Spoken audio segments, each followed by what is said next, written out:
Hey everyone, I'm Sangeeta, and for today's video, we are looking at May's Vinyl Me Please release, which I am so excited about. It's Stevie Nicks' Belladonna, which was Stevie Nicks' debut album. It came out in 1981, and I'm so excited about it, not just because of the record itself, but because of the beautiful vinyl. And if you follow me on Instagram, you already got a sneak peek of how beautiful that record is. So let's go through the record.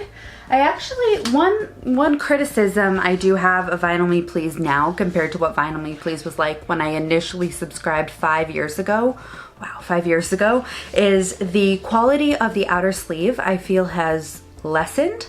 It's still protective and all of that, but it just seems a lot more likely to tear than it used to be. So I'm actually planning on getting really high quality sleeves and replacing those, but that's just one comment I had to make. One small issue I did have this month as well is just that I felt like the record packaging got a bit damaged in shipping. And what I mean, it's very small, but the quality of the actual physical record was not affected in any way. It still plays perfectly, etc. It's perfect. But I do have to say that the inner sleeve split as well. I contacted them about a replacement. I haven't heard back yet, but it's only been a couple of days, so I will update you if they get back to me. All right, so the actual record itself, Vinyl Me Please always sends their record with some kind of insert. Now it looks like this, where they talk about why they chose the record and why it's important, basically. And then on the inside, they have a recipe, which this month, let me tell you, I was very confused when I read it because it didn't initially sound like something that would taste good. No offense to Vinyl Me Please and the people who made this. So just listen to the ingredients, let me know what you think.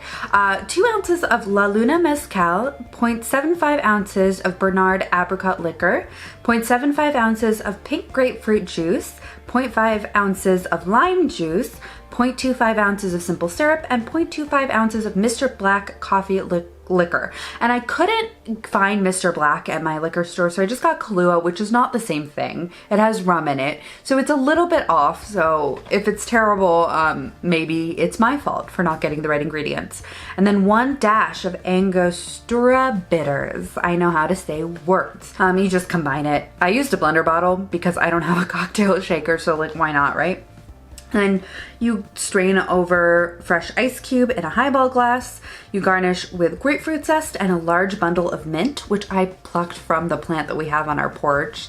And it was created by In Sheep's Clothing Hi-Fi / Jeffrey Tradewinds Taylor. So I have it here. And this is actually genuinely my first ever reaction. It doesn't really sound that bad, but I think the coffee liquor is just throwing me off. Like the flavor of coffee in here just is interesting, so I'm excited to try it. It smells great. Like I do have to say, all of the ingredients combined together so wonderfully. It smells nice. Okay, I'm just gonna taste it.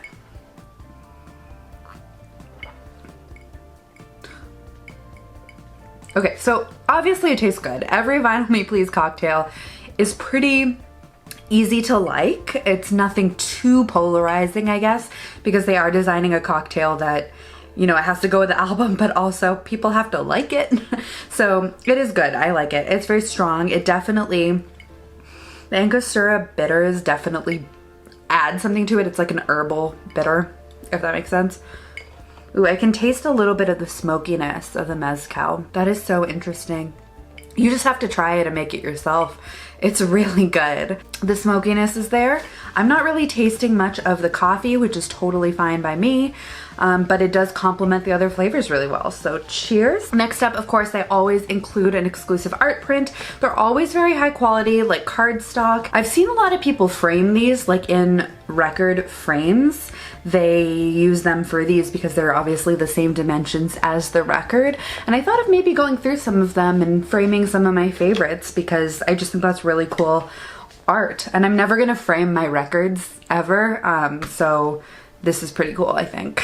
Next up, we have the actual album itself. I mentioned it was a little bit bent, but as you can see, it's extremely minimal. It's just this little part right here. And then you have the actual physical album. I don't know if you can tell.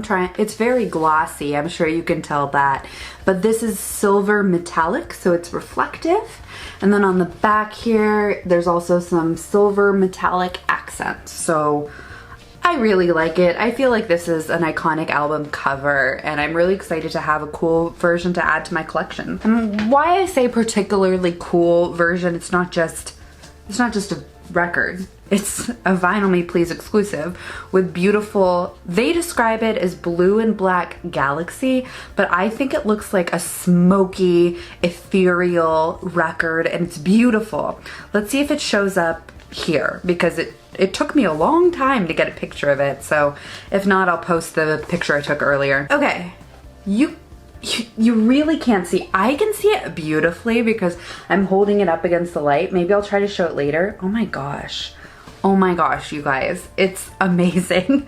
It's just perfect. Like, I'm amazed by it, and a lot of people who get Vinyl Me Please have complained that, like, their versions are different, so you should know in general that any kind of patterned vinyl, there is going to be some inconsistencies between all the different records because of the nature of how they make them. So they're not necessarily going to be pressed the exact same swirls as my record if you get it, but for example. Oh, it's just stunning. I'm in love. So the album itself, Belladonna, Stevie Nicks, her debut album. Stevie Nicks wrote this album in between studio sessions for Tusk, which was Fleetwood Mac's third album. This was her debut solo album, and it has 10 total songs on it, has a runtime of about 42 minutes, so it is on the shorter side, but it was successful, like right off the bat. It was released on July 27th of 1981, and just 3 months later, in October of that same year, it went platinum. So 3 months to be pretty successful. She ended up touring for this album in November. It was like November 28th to December 13th of that same year. So it was a really short, like 2.5 week touring stint. But the last date of that tour at the Wilshire Theatre, it was actually filmed as a special for HBO, and you could have bought it on VHS or Laserdisc. It was kind of an instant success, and I do find Stevie Nicks in general to be pretty iconic for this album. I've heard a lot of Stevie Nicks songs in general. I think many of us have. But when I listened to this album sitting down after I received it, it struck me how many of the songs that I know is, you know, important Stevie Nicks songs are on this album. Like, this is the album with all of those iconic hits. Like, Edge of 17 is, I think, one of her biggest songs. I think everybody knows that song. But other songs I knew as well, like Belladonna or After the Glitter Fades, which is one of my personal favorites.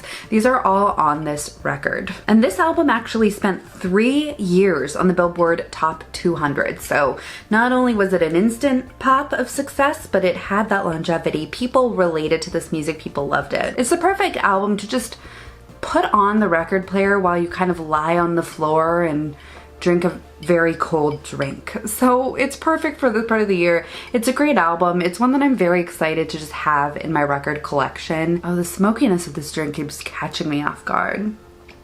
It is kind of perfect. I describe the record as smoky, just sonically and physically, the way the vinyl is, and the drink is smoky as well, so big fan of that. Alright guys, well, thank you so much for watching my little unboxing slash mini review of Belladonna by Stevie Nicks, the Vinyl Me Please edition. Don't forget to subscribe and leave a comment. I'd love to know what your experience with Vinyl Me Please is, if you have the service, if you have this record, if you love Stevie Nicks, if you love anything. Just tell me down in the comments.